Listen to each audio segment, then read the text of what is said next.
ఇప్పటివరకు చాలామందితో చాలా జర్నీలు చేసి ఉంటావు కదా! నేను కూడా చాలామందితో చాలా జర్నీలు చేశా. ఇన్ని జర్నీలు చేసిన తర్వాత నువ్వు చేయాల్సిన ఒక పాయింట్ ఉంది లైఫ్‌లో. ఆ ఒక్క పాయింట్ నువ్వు మిస్ అయిపోతున్నావు. మిస్ అయిపోవడమే కాదు, ఒక మిస్టేక్ చేస్తున్నావు. ఆ మిస్టేక్ ప్రతిసారి నిన్ను వెనక్కి లాగేస్తుంది, నువ్వు బాధపడేలా చేస్తుంది. నిన్ను ఒంటరోడు అనే ఫీలింగ్‌లోకి తోసేసి, నువ్వు కుమిలి కుమిలి ఏడ్చేలా నిన్ను మళ్ళీ మళ్ళీ గిల్లుతుంది. అదేమీ పెద్ద ఇంటర్నేషనల్ పాయింట్ ఏం కాదు. బేసిక్‌గా నువ్వు ఈ మనుషులతో కలవడం మానేయి. నేనేం పెద్ద పూరి జగన్నాథ్ కాదు, త్రివిక్రమ్ కాదు, లేదంటే పెద్ద ఫిలాసఫర్‌ని కాదు, ఇంకోటి కాదు. నా ఎక్స్‌పీరియన్స్ ఏంటంటే, మనం మనుషులతో కలవడానికి అడిక్ట్ అయిపోయాం. అంటే మనం ఏదైనా మొదలుపెట్టాలన్నా, లేదంటే ఏదైనా షేర్ చేసుకోవాలన్నా, లేదంటే ఏదన్నా సాధించాలన్నా ఖచ్చితంగా ఇంకొకడికి షేర్ చేసుకోలేకపోతే మనం దాన్ని మొదలుపెట్టలేకపోతున్నాం. చాలా విషయాల్లో నువ్వు ప్రూవ్ అయ్యే ఉంటది. ఇది నీ గురించి కాదు, స్పెషల్‌గా నా గురించి నేను చెప్పుకుంటున్న పాడ్‌కాస్ట్. దయచేసి నీకు విని ఒప్పుకుంటే ఒక 10 నిమిషాలు నాకివ్వి. రేపటి నుంచి నాకు తెలిసి నీ మైండ్ సెట్‌లో ఒక కొత్త వే మొదలవుతుంది. నువ్వు చేసే పనిలో ఒక కొత్తదనం కనిపిస్తది. భయం అనేది పోతది. నువ్వేదైతే చెయ్యాలనుకుంటున్నావో దాని మీద నీకు ఫుల్ క్లారిటీ వస్తది.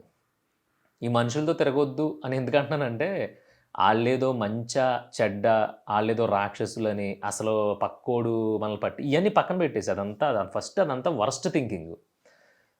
కానీ నువ్వు ఎక్కువ మందితో తిరగడం వల్ల, నీలో ఉండే ఎబిలిటీస్‌ని నువ్వు గుర్తించలేకపోతున్నావు. నీలో ఉండే కెపాసిటీ ఏంటో నీకు తెలియట్లా. కనీసం ఒక 10 నిమిషాలు కూడా ఒంటరిగా నీతో నువ్వు గడపలేనంత దిక్కుమాలిన దీనస్థితికెళ్ళిపోతున్నావు. ఇంట్లో అందరూ ఊరెళ్ళిపోతే, ఒకరోజు, 2 రోజులు బానే ఉంటుంది. మూడో రోజు, నాలుగో రోజు, ఐదో రోజు పదే పదే ఆళ్ళకి ఫోను చేస్తున్నావు, మిస్ అయిపోతున్నావు.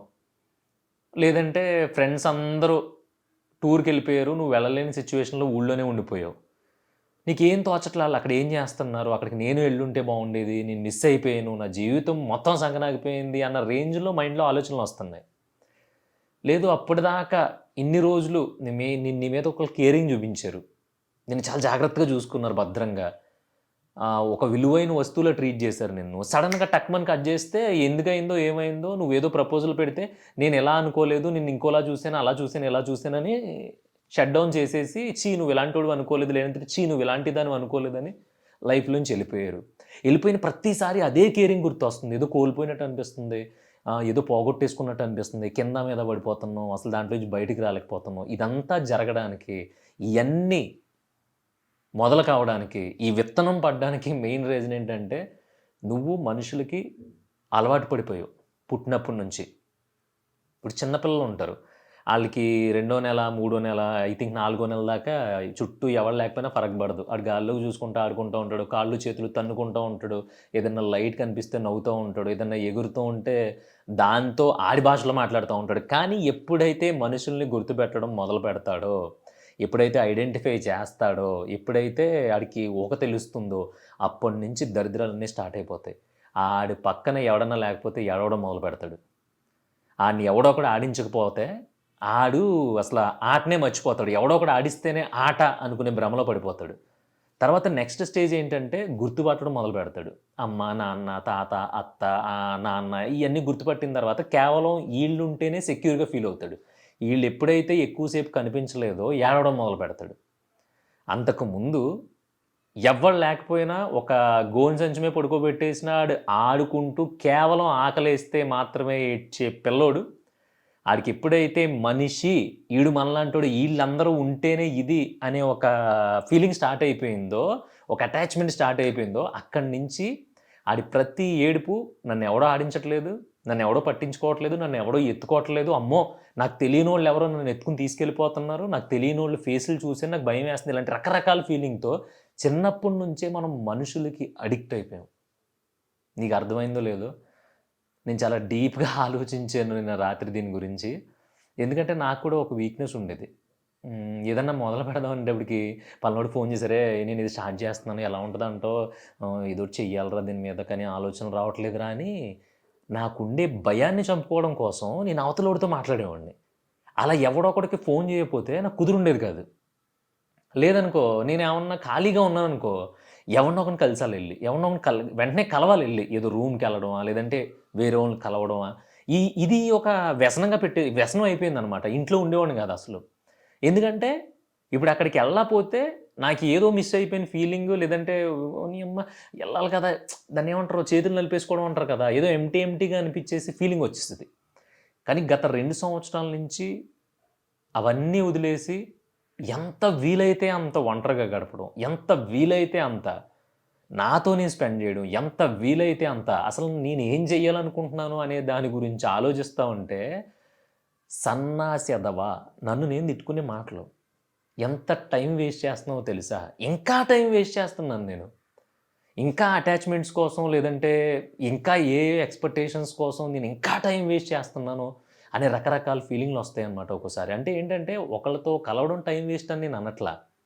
ఖచ్చితంగా ఒక టైమ్ టేబుల్ ప్రకారం ఒక భయం క్రియేట్ అవుతది చూసావా? ఒక గ్రూప్ ఆఫ్ పీపుల్‌ని కలవకపోతే, ఒక గ్రూప్ ఆఫ్ పీపుల్‌ని చుట్టూ లేకపోతే అన్‌సెక్యూరిటీ ఫీలింగ్ వస్తది చూసావా? Unsecure feeling.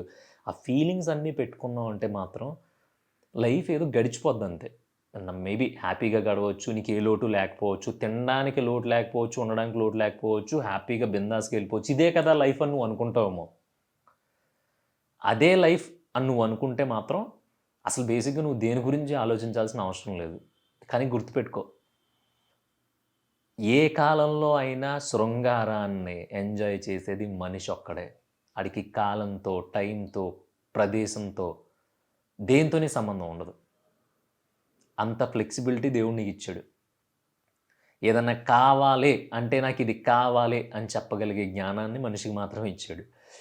ఏమన్నా చెయ్యాలి అనుకున్నప్పుడు అది చేసేంత ఓపిక, అది చేసేంత కెపాసిటీ మనకిచ్చినా, మనం చుట్టూరు పెట్టుకునే ఏదైతే ఈ మనుషులు అనే ఒక ఈ ఎరా ఉందో, దీన్ని వల్ల మనం చాలా డైవర్ట్ అయిపోతున్నాం. సో, నాకనిపించిందేంటంటే, నువ్వు ఎంత తక్కువ నీ హ్యాబిట్స్‌ని మార్చుకోగలిగితే, అంత ఎక్కువగా నువ్వు ఇప్పుడున్నదే హ్యాపీనెస్ అనుకుంటున్నావు కదా! దానికి మించింది నీకు దొరుకుతది. అన్నిట్లికంటే ముఖ్యంగా చాలామంది ఈమెయిల్ పెట్టారు నాకు. ఏమని, "బ్రో నాకు ఏం చేయాలో అర్థం అవ్వట్లేదు. లేదంటే ఏదో ఒకటి మిస్ అయింది. దీని తర్వాత ఏంటో అర్థం కావట్లేదు. అసలు లైఫ్ అంటే అసలు ఎందుకొచ్చిన బ్రతికిది అనిపిస్తుంది" అని రకరకాల పిచ్చి పిచ్చి క్వెషన్‌లొచ్చినాయి నాకు. ఈ పిచ్చి క్వెషన్‌లనేది బయట చదివినోడికి అనిపిస్తది. కానీ నాకు చాలా వాలిడ్ క్వెషన్స్ అనిపించాయి. నిన్న నైట్ ఆలోచించాను. అసలు ఎందుకు అనిపిస్తుంది అని. అంటే ఒకళ్ళు మిస్ అయిపోతే, ఒకళ్ళని కలవకపోతే, ఒకళ్ళు మన లైఫ్‌లో లేకపోతే, లేదంటే కొంతమంది ఆ చుట్టాలా లేదంటే ఎవరు పక్కన పెట్టి ఆళ్ళందరూ మనల్ని దూరం పెట్టేస్తే, మనం దాని గురించి పిసికేసుకొని, నలిపేసుకొని, అయ్య బాబోయ్! ఇంకేం లేదు కోల్పోయాం అన్నట్టు ఇదైపోతున్నాం అంటే, అసలు మనం ఏ స్టేజ్‌లో ఉన్నాం? మనం ఎలాంటి సిట్యుయేషన్‌లో బ్రతుకుతున్నాం? ఇయన్నీ కాదు కదా! ఇప్పుడు నేనిక్కడ కూర్చొని ఈ 4 గోడల మధ్యలో గత 3 గంటల నుంచి దీన్ని ఎలా చెప్దాము అని ఆలోచించుకుంటున్నప్పుడు, నాకుండే భయం ఒకటే. ఈ టైం అయిపోతుంది. ఈ టైం లోపల నేను మా వాళ్ళతో మాట్లాడాలి. అంతే. అంతేగాని ఇది నేను చెప్పలేనేమో, ఎలా చెప్పాలో తెలియక ఏదో మొబైల్ చూసుకోవడమో, లేదంటే ఎవరినో కలవడమో, లేదంటే సరదాగా బయటికెళ్ళిపోవడమో, ఇయన్నీ నా మైండ్ సెట్‌లో లేవు. నేను ఇక్కడే కూర్చుంటా ఇంకో 4 గంటలు అవసరమైతే. నేను ఏదైతే చెయ్యాలనుకుంటున్నానో, అది ప్రతి క్షణం నేను గుర్తు చేసుకున్నప్పుడు, నాకు టైం అంటే భయమేస్తుంది. ఆ టైం అంటే భయం నీకు ఎప్పుడైతే ఏస్తదో, అప్పుడు నువ్వు ఈ మనుషులతో తిరగడం మానేస్తావు.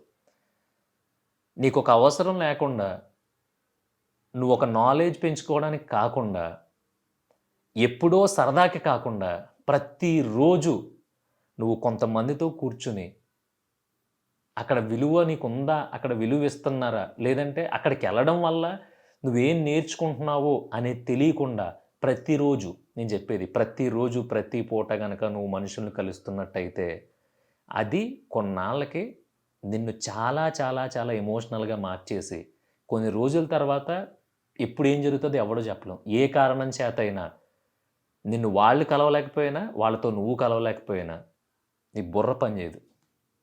వాళ్ళందరి దృష్టిలో నువ్వు ఒక వీక్ ఫెలో అవుతావు. నిన్నేం మనుషుల నుంచి వేరు చేసేయట్లా.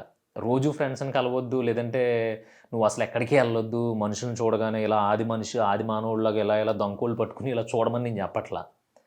సరదాగా ఎళ్లి కూర్చోవడం వేరు. అక్కడికెళ్లి కూర్చోకపోతే నీకేదో మిస్ అయిన ఫీలింగ్ రావడం వేరు. ఎప్పుడు ఆ ఫీలింగ్ రాకూడదు. ఎందుకు రావాలి ఫీలింగ్? నేను లేచి మార్నింగ్ పరిగెట్టుంటావు, ఈరోజు లేచి పరిగెట్టలా, కొంచెం బద్ధకం వచ్చింది, దాని గురించి ఫీల్ అయ్యావా ఒక్కసారైనా డేలో? నీ అమ్మ ఎప్పుడో లాస్ట్ నెల నుంచి అనుకుంటున్నాను పొద్దున్నే లేవాలని లేవలేకపోతున్నాను, ఒక 2 రోజులు లేచి వదిలేసాను చాలాసార్లు, మరి ఇంత వరస్ట్ అని ఎప్పుడైనా ఫీల్ అయ్యావా? ఫీల్ అవ్వవు. ఎందుకంటే అది నీకు పనికొచ్చేది కదా. లేదంటే డెడికేటెడ్గా ఒక గంటైనా కూర్చుందాము నా గురించి నేను అని నువ్వు డిసైడ్ అయ్యావు, గంట కూర్చుందామని ఫిక్స్ అయ్యావు. కానీ సరిగ్గా కూర్చునే టైంకి ఏదో ఒక మీటింగ్ పెట్టుకుంటున్నావు, లేదంటే ఏదో ఫోన్ కాల్ పెట్టుకుంటున్నావు, లేదంటే సోషల్ మీడియా పెట్టుకుంటున్నావు, లేదంటే ఇంకోటి ఏదో ఒకటి పెట్టుకుంటున్నావు. అప్పుడు అనిపించలేదు నీకు, ఈ అమ్మాయి ఇదంతా మిస్ అయిపోతుంది, ఆ గంట పెట్టుకున్నాం కదా, గంటే కదా అని? ఇవన్నీ నీకు నేను వేస్తున్న క్వశ్చన్స్ కాదు, నాకు నేను వేసుకునే క్వశ్చన్స్. అలా నేను క్వశ్చన్స్ వేసుకుని జుట్టు పీకేసుకుంటే ఒక కొలిక్ కూడా రాలేదు ఇంకా. అలాంటిది నువ్వు ఇప్పుడున్న స్టేజ్లో నువ్వు ఎంతలా నీ మీద నువ్వు ఫోకస్ చేసుకుంటే ఒక కొలిక్ వస్తుందో ఆలోచించు. అవసరమా బ్రో ఇవన్నీ, మనం మనుషులు కలగకుండా ఏం పీకుదామని అని అంటావేమో. గుర్తుపెట్టుకో, ఒంటరిగా ఉన్నప్పుడే అసలు నీ పర్పస్ ఏంటో నీకు తెలుస్తుంది. లేదు పర్పస్ బొక్క, బతికిన రోజులు బతుకుతాం, తర్వాత పోతాం, మనకు పర్పస్లో ఏంటి పృథ్వీ, నువ్వు కూడా ఎలా తయారయ్యేంటి అంటావా?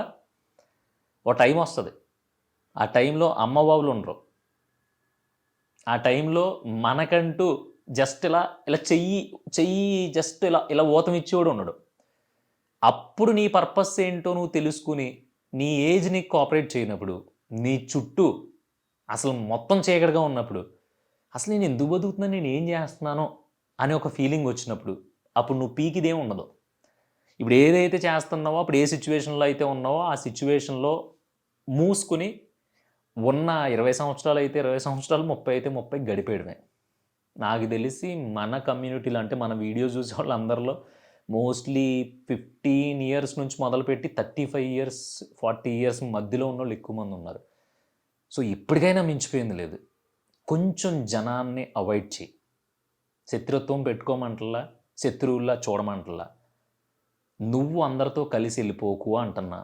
ఎందుకంటే నాకు తెలుసు, నేను రోజు నేనేంటి అనేది వెతుక్కునే పనిలో ఉన్నప్పుడు, నేనేం చెయ్యాలో నాకు తెలిసినప్పుడు, అది చెయ్యకపోగా ఇంకా టైం పాస్ అయిపోతున్నప్పుడు అది ఎంత బాధగా ఉంటుందో నాకు తెలుసు.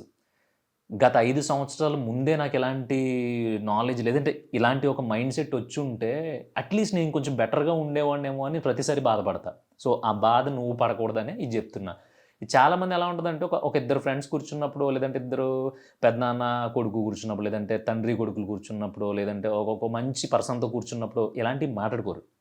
ఎందుకంటే అంత అవసరం ఉండదు అక్కడ. అక్కడ వేరే అవసరాలు ఉంటాయి. ఏదో వేరే డబ్బు గురించో, జాబ్ గురించో, సంపాదన గురించో, లేదంటే పక్కింటోడి గురించో, లేదంటే ఎదుటింటోడి దేని గురించో, దాని గురించి రకరకాల టాపిక్స్ వస్తాయి. కానీ అసలు నువ్వేం పోగొట్టుకుంటున్నావు, అసలు నువ్వు దేనికి దూరంగా ఉండాలి అనేది నీకు తెలియట్లేదు. చాలామంది మందుకు దూరంగా ఉండాలి, సిగరెట్కి దూరం, దానికి దీనికి ఫస్ట్ మనుషులకు దూరంగా ఉండు. ఎందుకంటే నీకు ఒక థాట్ వచ్చినప్పుడు, ఆ థాట్ నువ్వు బయట పెట్టేసినప్పుడు వాళ్ళందరూ ఫస్ట్ కెలికేస్తూ ఉంటారు ఇలా దాన్ని.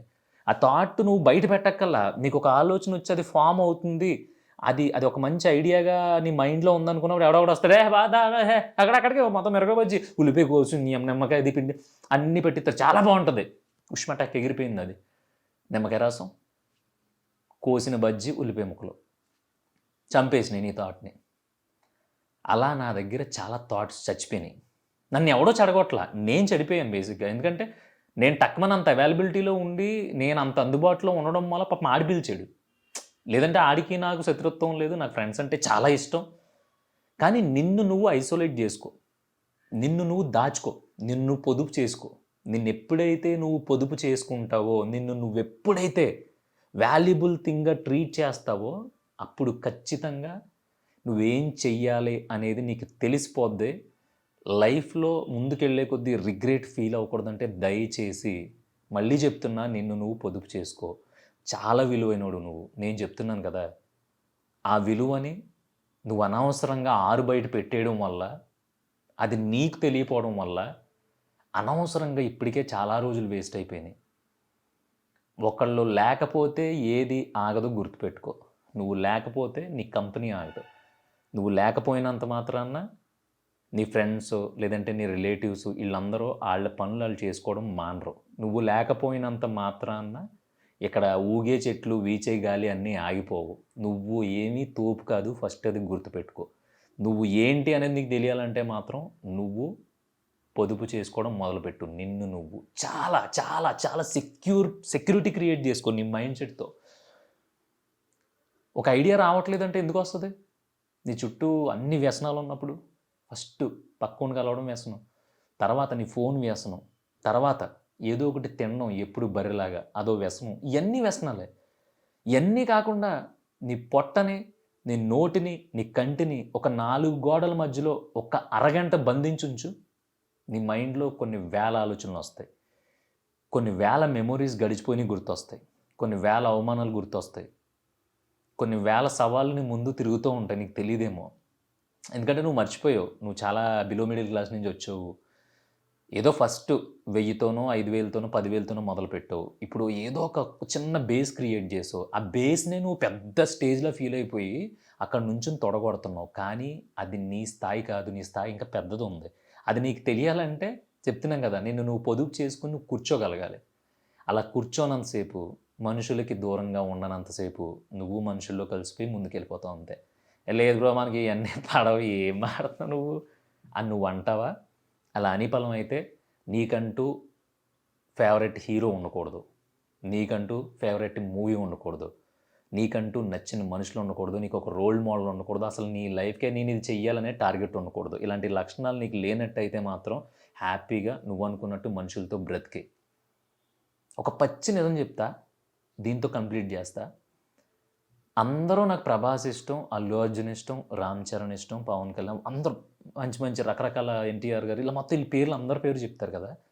కానీ వాళ్ళ గురించి, వాళ్ళ స్టార్డమ్ గురించి మనం కొట్టుకుంటాం. కానీ ఆ స్టేజ్లో ఉండి వాళ్ళంత తోపులయ్యి ఉండి కనీసం వాళ్ళకి అరంగులం కూడా పొట్ట ఉండదు కదా. వాళ్ళకి ఏం అవసరం అంటే వాళ్ళు తినరంటావా? రకరకాల ఫుడ్లు తినొచ్చు, అన్నీ తినొచ్చు. వాళ్ళు ఎందుకంటో మరీ అంత పొట్టలు లేకుండా బట్టలు లేకుండా ఉంటారంటే వాళ్ళని వాళ్ళు పొదుపు చేసుకుని వాళ్ళని వాళ్ళు పట్టుకుని ఉంచుకుంటున్నారు గట్టిగా. అంత డబ్బు ఉంది కదా, ఇష్టం వచ్చినట్టు తిరగవచ్చు, ఇష్టం వచ్చినట్టు ఎంజాయ్ చేయొచ్చు, కానీ చేయరు. మన దౌర్భాగ్యం ఏంటంటే మనం ఒక్కొక్కరికి ఒక ఫేవరెట్ హీరోని పెట్టుకున్నాం, కానీ వాళ్ళల్లో ఉండే అట్లీస్ట్ ఒక గుడ్ క్వాలిటీ కూడా మనం అలవాటు చేసుకోవట్లా. ఇప్పుడు ప్రభాస్ గారు, ఎన్టీఆర్ గారు, అల్లు అర్జున్ గారు, పవన్ కళ్యాణ్ గారు, వీళ్ళందరూ ఫ్రెండ్సే. కానీ వాళ్ళందరూ మనలో ఇప్పుడు పడితే ఇప్పుడు కలవరు. ఎందుకంటే వాళ్ళకంటూ పనులు ఉన్నాయి. పనులు మానేసుకుని ఒరే వచ్చేయండిరా అని రోజుకి 4 పార్టీలు చేసుకోవచ్చు, రోజుకి 2 దేశాలు తిరగవచ్చు. కానీ వాళ్ళు తిరగరు. డబ్బులు లేవా? వాళ్ళ దగ్గర టైం లేదా? వాళ్ళు తలుచుకుంటే అన్నీ మానేయచ్చు, సినిమాలు తీయడం మానేయచ్చు. వాళ్ళ తర్వాత 2 తరాలు కూడా కూర్చుని తిన్నా సరే తరగనంత ఆస్తుంది వాళ్ళ దగ్గర. కానీ వాళ్ళు అయితే క్యారీ వ్యాన్లో ఉంటారు, లేదంటే వాళ్ళ ఫ్లాట్లో ఉంటారు, లేదంటే షూట్లో ఉంటారు. ఈ 3 చోట్ల మాత్రమే వాళ్ళు దొరుకుతారు, గుర్తుపెట్టుకో. అలా దొరకటం వల్లే, వాళ్ళు దాన్ని మెయింటైన్ చేయడం వల్లే, వాళ్ళు అలా ఉండడం వల్లే ఈరోజు వాళ్ళంత గొప్పగా ఉన్నారు. వాళ్ళందరినీ నాకు నచ్చినోడు, నా హీరో అని నువ్వు చెప్తున్నావు. మరి నువ్వేం అవ్వాలనుకుంటున్నావో నీకు తెలియాలంటే నువ్వు కూడా అయితే నీతో నువ్వు ఉండు, కాకపోతే నీ పనిలో ఉండు, లేకపోతే నీ ఆలోచనలతో ఉండు. ఒంటరిగా ఉండమని చెప్పట్లా నేను, ఒంటరిగా లైట్లు ఆఫేసి కూర్చోమని చెప్పట్లా, ఒంటరిగా గాల్లోకి చూడమని చెప్పట్లా. నీకంటూ ఒక రోజులో ఒక సమయాన్ని పెట్టుకో. అవతల అవైలబిలిటీలోకి వెళ్ళడం తగ్గించుకో. అవి తగ్గించుకుంటే నీకు పర్పస్ ఏంటో తెలుస్తుంది. ఈ వీడియో అంతటికీ రీజన్ ఏంటో తెలుసా? చాలామంది అసలు ఏం చేయాలో అర్థం అవ్వట్లేదు, అసలు ఎందుకు అర్థం అవ్వట్లేదు, ఎలాగో అర్థం అవ్వట్లేదు. ఇలాంటి క్వశ్చన్లు ఒక 200-300 విని ఉంటాను నేను. ఆ క్వశ్చన్కి ఆన్సరే ఈ వీడియో. చాలామంది వీడియో పూర్తిగా చూడండి, లాస్ట్లో చెప్తా అంటారు కదా, మనకు అలాంటివన్నీ తెలియదు. నాకు కావాల్సింది నీతో మాట్లాడడం, అనిపించింది మాట్లాడడం, నేను అనుభవించింది మాట్లాడడం. ఇవన్నీ నేను రాసుకున్నా, నేను అనుకున్నా, నేను పాటిస్తున్నాయి. అవి నీకు నచ్చకపోతే హ్యాపీగా నువ్వు నన్ను అన్ఫాలో కొట్టేయచ్చు, దాంట్లో అభ్యంతరాలు ఏం లేవు. బలవంతాలు అసలు లేవు.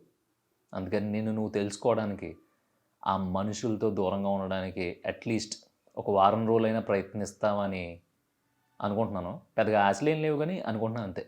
తర్వాత నీ ఇష్టం.